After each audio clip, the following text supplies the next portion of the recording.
अस्सलाम वालेकुम फ्रेंड्स, मैं मोहम्मद कामरान और आप देख रहे हैं YouTube channel Malik Mohammad Kamran. Friends, आज की मेरी वीडियो थोड़ी पर्सनल है। एक्चुअली इन दिसंबर मुझे कॉन्टैक्ट किया गया फ्रंटियर्स की तरफ से, और देन उन्होंने मुझे एक पोजीशन ऑफ़र की, और देन नेगोशिएशन के बाद कुछ इंटरव्यूज़ के बाद, कुछ रिकमेंडेशंस के बाद दे offer me the post of topic selection coordinator. आप जानते हैं फ्रंटियर्स के बहुत से जर्नल्स हैं। उनमें से जो एक बड़ा अच्छा जर्नल है, रिसेंटली उन्होंने लॉन्च किया है, फ्रंटियर्स इन एक्वाकल्चर।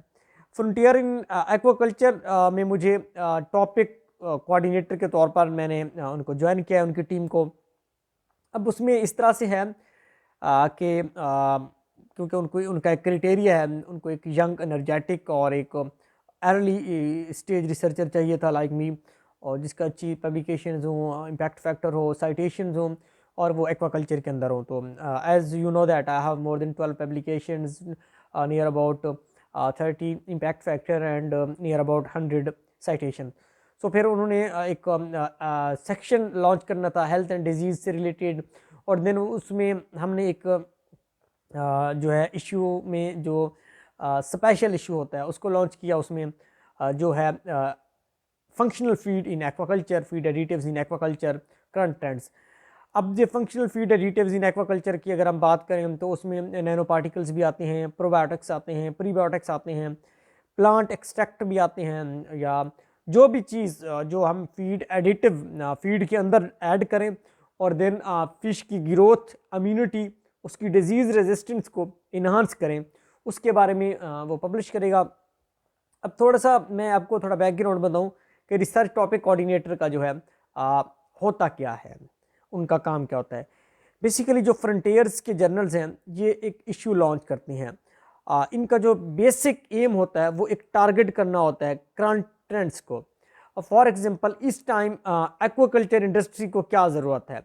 अगर हम कहते हैं जी इस टाइम एक्वाकल्चर इंडस्ट्री में डिजीज़ का बड़ा इशू है, तो हमें ऐसी मेडिसिन, हमें ऐसी फीड फार्मुलेट करना होगी जो कि डिजीज़ को मिनिमाइज़ करे, उनका जो रेजिस्टेंस क्रिएट करे, और डिजीज़ की वजह से मोर्टेलिटी को मिनिमाइज़ करे। तो उस तरह की एक फीड बनाते हैं। उसमें से नैनो पार्टिकल्स बड़े अच्छे हैं। रिसेंटली मेरा एक पेपर आया है, amino modulation and resistant to bacteria after the inoculation of the nano particles, zinc oxide nano particles. उससे पहले प्रोबायोटिक्स के साथ भी जियोट्रैकम कैंडिडम एंड बेसिलस लैक्नीफार्मिस पे भी आई हैव पब्लिकेशंस। जैसे हमने ये शो किया, जब हमने एक्सपेरिमेंट लगाया तो उन्होंने अच्छा खासा डिजीज़ रेजिस्टेंस क्रिएट की against bacteria, harmful bacteria like Aeromonas hydrophila, इसके अलावा बेसिल, इसके अलावा जो है स्टेफेलोकोकस ऑरियस। तो इस हमारे जो सेक्शन का जो है जो बेसिक एम है वो भी इस तरह से है। तो मैं बात कर रहा था रिसर्च टॉपिक कोऑर्डिनेटर की। हम जो है ना एक टारगेट को करते हैं कि करंट चीज़ जो एक्वाकल्चर इंडस्ट्री को चाहिए, ठीक है। अगर फिशरीज है तो फिशरीज को चाहिए, अगर कैंसर बायोलॉजी है तो कैंसर बायोलॉजी में जो चीज़ ट्रेंडिंग जा रही है, जो चीज़ ह्यूमंस के बेनिफिट के लिए, हमारी इकोनॉमी के लिए अच्छी है, उसको हम सिलेक्ट करेंगे। तो एक बहुत लॉन्ग स्टडी के बाद, कंप्रीहेंसिव स्टडी के बाद, जो चीफ एडिटर था या जो सेक्शन एडिटर्स हैं, वी रीच द कंक्लूजन कि हमें जो है एक फीड एडिटिव्स पे एक इशू पब्लिश करना चाहिए, और उसमें दुनिया भर के जो बड़े साइंटिस्ट हैं उनको हम कहेंगे कि वो अपनी जो रिसर्च है, फीड एडिटिव्स, प्रोबायोटिक्स है, कोई प्लांट एक्सट्रैक्ट है, कोई नैनो पार्टिकल है, जो वो फिश को एज अ फीड एडिटिव देते हैं एक्वाकल्चर को, और देन उसमें वो ग्रोथ के और इम्यूनिटी के लिहाज से अगर वो इम्पॉर्टेंट है, उससे ये वाज़ी हो रहा है कि जी इम्यूनिटी इंक्रीज़ हो रही है, और देन बैक्टीरियल चैलेंज या कोई वायरल चैलेंज के बाद, या कोई अमोनिया स्ट्रेस रेजिस्टेंस के बाद, कि वो एक अच्छा फीड एडिटिव साबित हो रहा है, तो वो हमारे उस इशू में दें हमें, और देन पब्लिश करें फ्रंटियर्स में। ये एक बड़ा टेक्निकल प्रोसेस होता है, इसमें पीर रिव्यू प्रोसेस होता है, ब्लाइंड पीर रिव्यू होता है, एक कंप्लीट रिव्यू का प्रोसेस होता है, जिसमें जो रिव्यूअर्स होते हैं वो नहीं जानते ये किसका पेपर है, और जो ऑथर्स होते हैं वो भी नहीं जानते कि उनका पेपर किन के पास जाएगा, क्योंकि जो क्वालिटी है फ्रंटियर्स की वो मेंटेन रखनी होती है। तो मैंने उनके साथ काम करना शुरू किया है। एट दिस स्टेज मेरे लिए एक बहुत ही अच्छा एक्सपीरियंस अब तक रहा है, और इंशाल्लाह I am full confident that this will be a very amazing experience for me. और इसमें जो एक्सपीरियंस होगा and the experience will inculcate a strong quality assurance in me and my life and basically in my learning as being an early stage researcher. This is my learning stage. मैंने बहुत अच्छी trainings की हैं fisheries, aquaculture, aquatic sciences, fish nutrition, fish genetics and few molecular biology techniques like DNA, RNA and then PCRs, polymerase chain reaction, or we can talk about real time PCR क्योंकि न्यूट्रोजिनोमिक्स का दौर है।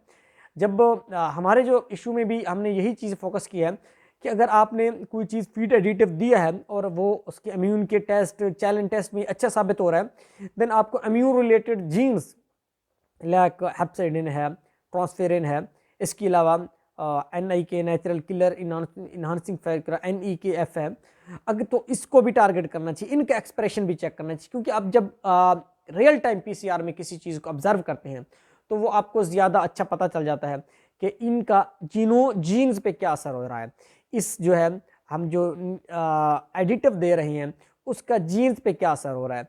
तो इस चीज़ पे हमारा फोकस है और आई होप कि दुनिया भर के बड़े बड़े साइंटिस्ट जो एक्वाकल्चर इंडस्ट्री से रिलेटेड हैं वो इसमें अपना जो है पेपर सबमिट करवाएंगे और देन पेपर सबमिट करवाने के बाद हम जो जर्नल पॉलिसी के मुताबिक एज़ पर देयर रूल्स वो फिर पब्लिक होगा। और उससे जो सबसे बड़ा एम है हमारा एक्वाकल्चर इंडस्ट्री, जो वर्ल्ड वाइड एक्वाकल्चर इंडस्ट्री है और जो इस टाइम क्योंकि इकोनॉमिक क्राइसिस के साथ साथ इस टाइम फीड की बड़ी रिक्वायरमेंट है, कॉस्टली फीड है और अंडर डेवलप कंट्रीज़ में एक रीज़नेबल प्राइस पे फ़िश को मुहैया किया जाए, एक्वाटिक एक्वाकल्चर चीज़ों को मुहैया किया जाए ताकि वो सस्ती आवाम को मिल सकें और अवाम उन्नास एक हाई क्वालिटी प्रोटीन सस्ते पैसों में ले सकें। Thank you so much. अल्लाह हाफिज़।